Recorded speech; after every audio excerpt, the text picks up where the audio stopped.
Manchester City kalah dari Bodo Glimt. Arsenal catat 7 kemenangan beruntun. Tottenham sapu bersih laga kandang.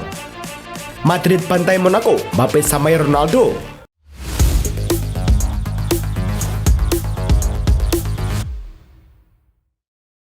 Halo Soccer Mania, kembali lagi di Blessing Soccer News. Kali ini kami sudah siapkan berita-berita terbaru seputar dunia sepak bola. Tentunya untuk kalian semua, selamat menyaksikan. Villarreal versus Ajax pada laga Liga Champions berlangsung di Estadio de la Ceramica. Gol pertama tercipta di menit ke-49 lewat Tani Oluwaseyi. Ajax merespon dan menyamakan skor di menit ke-67. Oscar Glow mencetak gol dari situasi bola mati. Ketika laga tampak berakhir imbang, Ajax justru memastikan kemenangan di menit ke-89. Oliver Edvardsen mengubah skor menjadi 2-1. Berkat hasil ini, Ajax berada di posisi ke-31 klasemen Liga Champions dengan 6 poin, sedangkan Villarreal tertahan di posisi ke-35 dengan 1 poin. Olympiakos versus Bayer Leverkusen pada laga Liga Champions. Tuan rumah langsung unggul cepat saat laga baru berjalan 2 menit lewat sundulan Kostina. Olympiakos menggadaikan keunggulan di penghujung babak pertama. Mehdi Taremi menembus gawang Denis Blažević. Berkat hasil ini, Olympiakos naik di posisi ke-22 klasemen Liga Champions dengan 8 poin, sedangkan Leverkusen berada di posisi ke-19 dengan 9 poin. Copenhagen versus Napoli pada matchday ke-7 fase Liga Champions digelar di Parken Stadium, Copenhagen. Hasilnya datang pada menit ke-39. McTominay membawa Napoli memimpin 1-0 hingga jeda.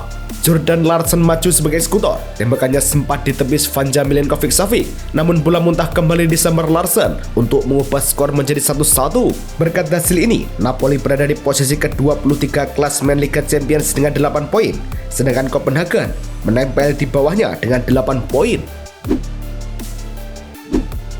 Sporting CP versus Paris Saint-Germain pada matchday ke-7 fase Liga Champions berlangsung di Stadion José Alvalade.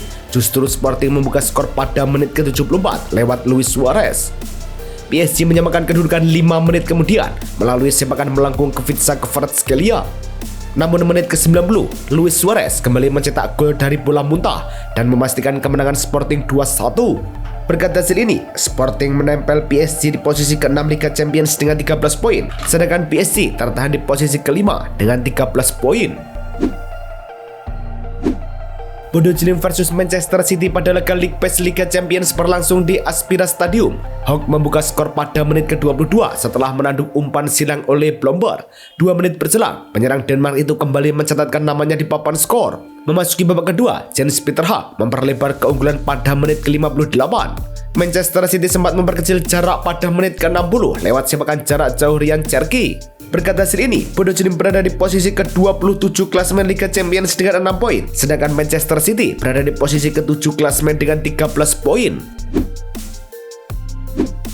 Manchester City mencatat hasil negatif saat menghadapi Bodo Glimt dalam ajang kompetisi antar klub Eropa. Klub asal Norwegia itu menang 3-1 atas City dan menjadikan wakil Inggris tersebut sebagai tim pertama dari Inggris yang tumbang dari Bodo Glimt di level Eropa. Menurut laporan statistik Squawka, sebelumnya Bodo Glimt selalu gagal menang saat bertemu klub Inggris, termasuk melawan Arsenal, Manchester United, dan Tottenham Hotspur. Kemenangan atas City sekaligus mengubah catatan tersebut serta memperkuat posisi Bodo Glimt dalam persaingan fase kompetisi musim ini. Penyerang Manchester City Erling Haaland kembali gagal mencetak gol saat timnya kalah 1-3 dari Bodo Glimt pada fase Liga Champions di Aspira Stadion.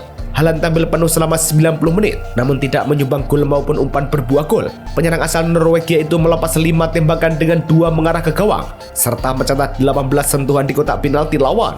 Hasil tersebut membuat Haaland belum mencetak gol dalam 4 pertandingan beruntun. Gol terakhirnya tercipta pada 7 Januari saat City imbang 1-1 melawan Brighton. Inter Milan versus Arsenal tersaji pada matchday ke-7 Liga Champions di Giuseppe Meazza. Tekanan itu berbuah gol pada menit ke-10 via Gabriel Jesus. Inter merespon cepat. Menit ke-18, Petar Sucic menyambar bola liar menaklukkan David Raya. Arsenal kembali memimpin di menit ke-31. Gabriel Jesus sikap menyambar bola pantul dengan kepalanya. Gol penentu hadir di menit ke-84. Victor Gyökeres mengubah skor menjadi 3-1. Berkat hasil ini, Arsenal sementara berada di posisi puncak klasemen Liga Champions dengan 21 poin, sedangkan Inter tertahan di posisi ke-9 dengan 12 poin. Arsenal menorehkan rekor baru di Liga Champions dengan meraih 7 kemenangan beruntun untuk pertama kalinya dalam sejarah klub. Capaian itu diraih dari rangkaian hasil atas Athletic Club, Olympiakos, Atletico Madrid, Slavia Prague, Bayern Munchen, Klub Brugge, dan Inter Milan. Dalam periode tersebut, Arsenal mencetak total 20 gol dan hanya kebobolan 2 kali. Secara keseluruhan, mereka unggul agregat 22, yakni akumulasi skor dari seluruh pertandingan. Menurut laporan statistik Squawka, konsistensi Arsenal terlihat dari kemenangan tandang maupun kandang yang diraih secara beruntun sepanjang fase kompetisi Liga Champions musim ini. Tottenham Hotspur versus Dortmund pada matchday ke-7 Liga Champions. Tottenham membuka keunggulan pada menit ke-14. Christian Romero mencetak gol lewat sundulan. Keunggulan jumlah pemain dimanfaatkan Tottenham pada menit ke-37. Dominic Solanke menggandakan skor mengubah kedudukan menjadi 2-0. Hingga peluit akhirnya dibunyikan, tidak ada tambahan gol tercipta meski mereka unggul pemain. Berkat hasil ini, Tottenham naik di posisi keempat klasemen Liga Champions dengan 14 poin, sedangkan Dortmund berada di posisi ke-12 dengan 11 poin. Tottenham Hotspur mencatat catatan sempurna saat bermain di kandang pada Liga Champions musim ini. Klub asal London itu selalu menang tanpa kebobolan dalam 4 pertandingan di stadion sendiri. Menurut laporan statistik Squawka, Tottenham menang 1-0 atas Villarreal, 4-0 melawan FC Copenhagen, 3-0 kontra Slavia Prague, dan 2-0 saat menghadapi Borussia Dortmund. 4 laga tersebut menghasilkan 4 kemenangan dan nirbobol atau tidak kemasukan gol sama sekali. Konsistensi lini belakang menjadi faktor utama keberhasilan Tottenham menjaga hasil maksimal di hadapan pendukungnya. Real Madrid versus AS Monaco pada laga League Pass Liga Champions berlangsung di Santiago Bernabeu. Madrid membuka keunggulan pada menit ke-5 lewat Kylian Mbappe. Keunggulan Madrid bertambah di menit ke-26. Vinicius Junior mengirim umpan yang diselesaikan Mbappe. Madrid mencetak gol ketiga pada menit ke-51. Franco Mastantuono menuntaskannya menjadi gol. Menit ke-55, Madrid menjauh 4-0 setelah umpan Vinicius salah diantisipasi masuk ke gawang sendiri. Pada menit ke-63, Vinicius Junior ikut mencatatkan namanya di papan skor lewat tembakannya. Monaco memperkecil ketertinggalan di menit ke-72. Jordan Teze menaklukkan Thibaut Courtois. Madrid menutup pesta gol pada menit ke-80. Jude Bellingham yang menaklukkan kiper Monaco. Berkat hasil ini, Madrid berada di posisi kedua klasemen Liga Champions dengan 15 poin, sedangkan AS Monaco tertahan di posisi ke-20 dengan 9 poin. Kylian Mbappe mencatatkan 11 gol dalam kompetisi Liga Champions musim 2025-2026 bersama Real Madrid. Catatan itu tercipta saat Madrid menjamu AS Monaco di Stadion Santiago Bernabeu. Menurut laporan Squawka, jumlah tersebut menyamai rekor Cristiano Ronaldo sebagai pemain dengan gol terbanyak dalam satu fase liga atau penyisian grup yang dibuat Ronaldo pada musim 2015-2016. Mbappe juga menjadi pemain terbaru Madrid yang menembus 2 digit gol dalam satu musim Liga Champions, menyusul Raul, Ronaldo, dan Karim Benzema. Schalke mencapai kesepakatan lisan dengan penyerang veteran Edin Dzeko untuk bergabung pada musim ini. Menurut laporan media Jerman, kesepakatan tersebut tercipta setelah pembicaraan yang dipimpin Direktur Olahraga Frank Baumann dan pelatih Miron Muslik. Saat ini Schalke masih bernegosiasi dengan Fiorentina guna merampungkan perpindahan. Dengan kesepakatan antar klub menjadi tahapan terakhir, Dzeko tertarik pada rencana Schalke yang tengah berupaya kembali ke kasta tertinggi Liga Jerman. Dzeko mencetak 2 gol dari 18 penampilan musim ini. Olympique Marseille mencapai kesepakatan untuk merekrut gelandang Feyenoord Quinten Timber pada bursa transfer musim panas ini. Menurut laporan jurnalis transfer Fabrizio Romano, Marseille menebus pemain asal Belanda itu dengan nilai sekitar 4,5 juta euro ditambah bonus. Timber telah menyetujui kontrak pribadi dan memilih Marseille dibanding 3 tawaran lain. Romano menyebut Timber dijadwalkan terbang ke Perancis pada Rabu untuk menuntaskan proses kepindahan. Timber dikenal sebagai gelandang yang kuat dalam membawa bola serta membantu pertahanan. Arsenal meminjamkan gelandang muda Ethan Nwaneri ke Olympique Marseille hingga Juni 2026.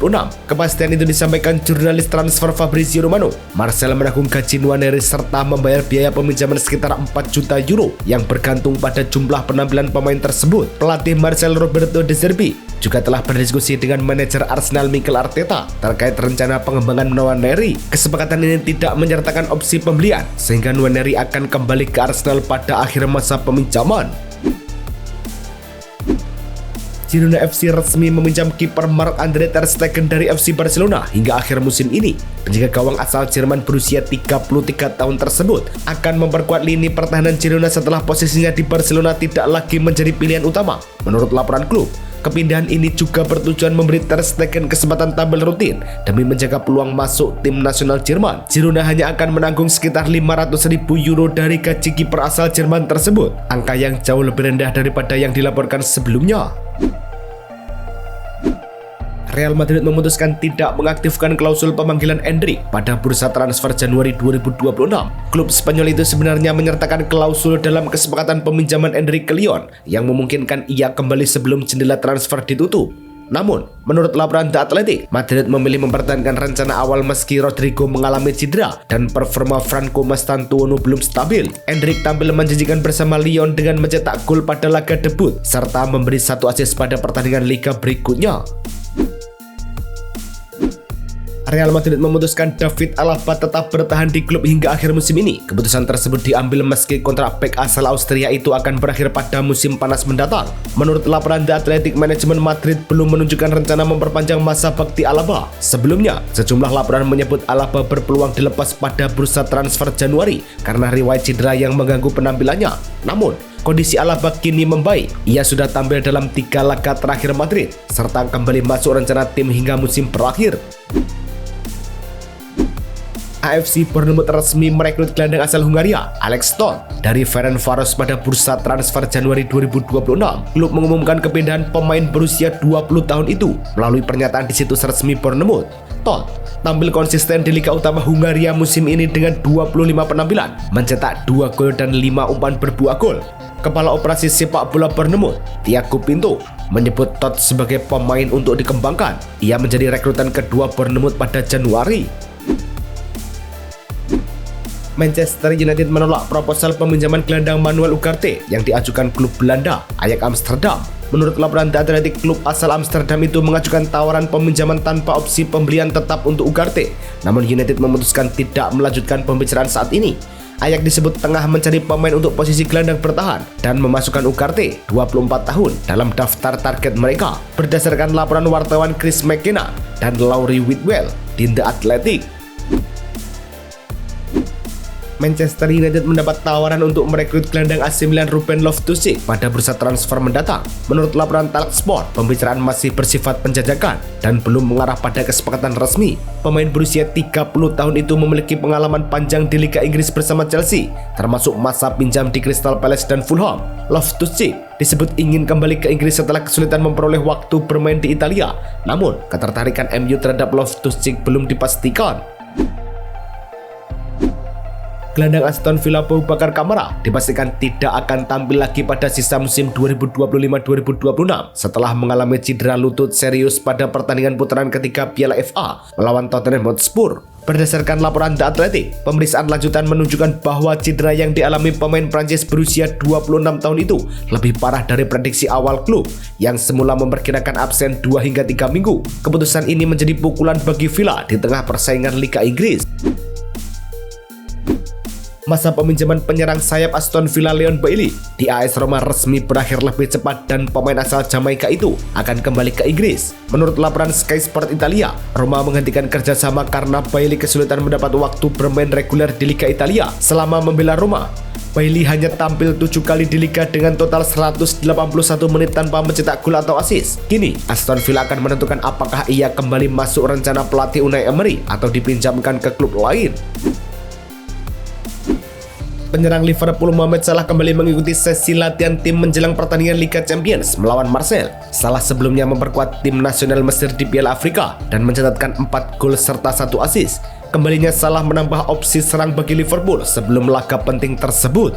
Sementara itu, bek Ibrahima Konate tidak terlihat dalam latihan. Menurut laporan jurnalis The Athletic James Pearce, Konate pulang ke Prancis karena alasan keluarga. Hingga kini belum ada kepastian apakah pemain bertahan asal Prancis itu dapat tampil saat Liverpool menjamu Marseille.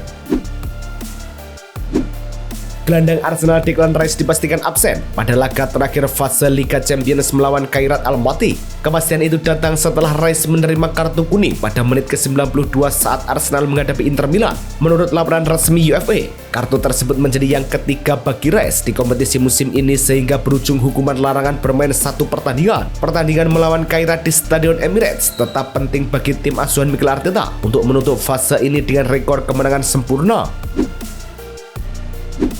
Badan Pengatur Aturan Sepak Bola International Football Association Board (IFIB) menolak usulan perubahan aturan offside dari Arsene Wenger dalam pertemuan tahunan di London. Perubahan yang dikenal sebagai Wenger Law itu mengusulkan agar seorang penyerang dianggap tidak offside jika bagian tubuhnya sejajar dengan pemain bertahan kedua terakhir, namun tidak diadopsi karena dianggap terlalu radikal. Dalam pertemuan itu, IFIB menyetujui peningkatan penggunaan VAR untuk mengkaji keputusan corner kick yang jelas salah dan pelanggaran yang berpotensi kartu merah, serta mengusulkan aturan lebih ketat terhadap pemborosan waktu. Itulah tadi kumpulan berita-berita terbaru dari kami. Simak terus berita-berita terbaru lainnya dan jangan lupa like, komen, dan juga subscribe.